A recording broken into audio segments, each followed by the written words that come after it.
Bonjour les Marseillais. Oh, ça fait un moment que j'ai pas fait de vidéo, hein. Ah, c'est normal, hein.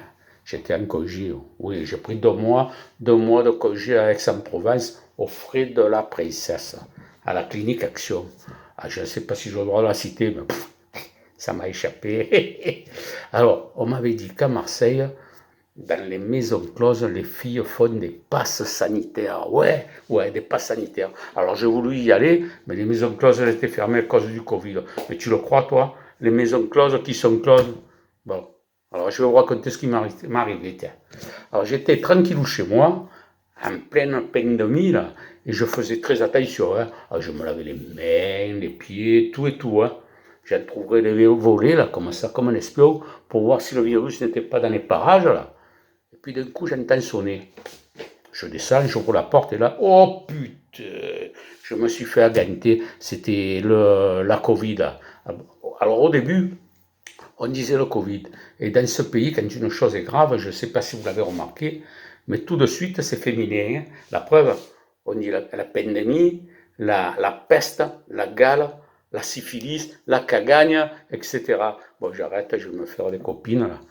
Alors du coup, après avoir traîné d'un hôpital à l'autre, parce qu'ils n'avaient pas le matos pour me soigner, je pars en urgence, l'ambulance, waouh, waouh, waouh, gyrophare, jour, nuit.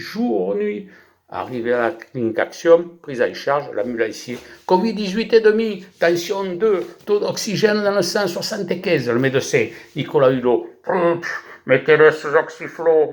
Ah, je me serais cru dans l'urgence, ça déconne. J'ai pas vu Georges Clooney pour me servir le Nespresso, là, ni le docteur Rousse, là. Mais j'ai été chaleureusement accueilli par les médecins et les infirmiers. Alors là, je passe la nuit, plein de tuyaux partout, comme l'autre là, tu sais, qui était dans l'espace là, Thomas Pesquet, je ne me rappelle plus le nom. Alors j'étais complètement à l'ouest, ils m'ont mis 3 pistolets, ils m'ont surnommé Lucky Luke, l'homme qui pisse plus vite que son ombre.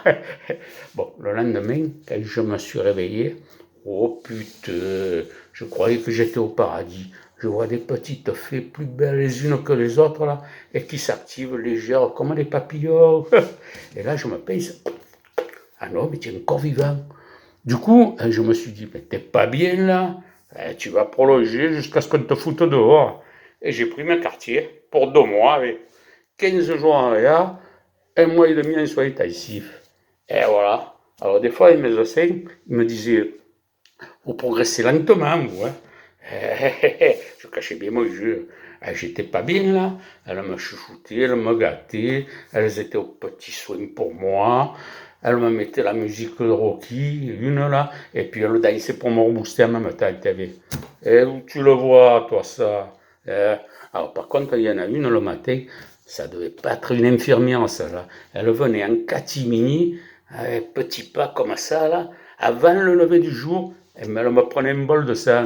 Elle avait un nom un peu hollandais ou belge, je crois, quelque chose comme ça. Je me rappelle, elle s'appelait Vampire, je crois.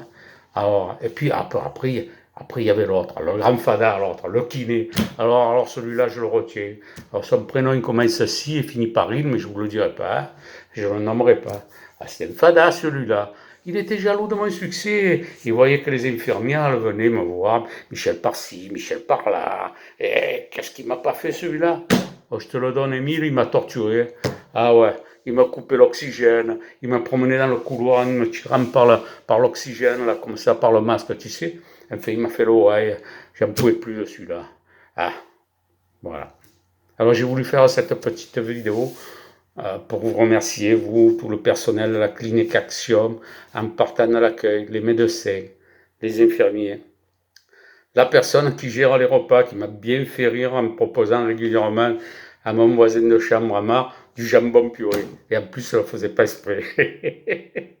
Alors merci à toutes mes petites fées, merci pour leur patience, merci pour leur dévotion, leur réconfort, leur dévouement, leurs petits mots qui m'ont donné la force de me battre et de m'en sortir.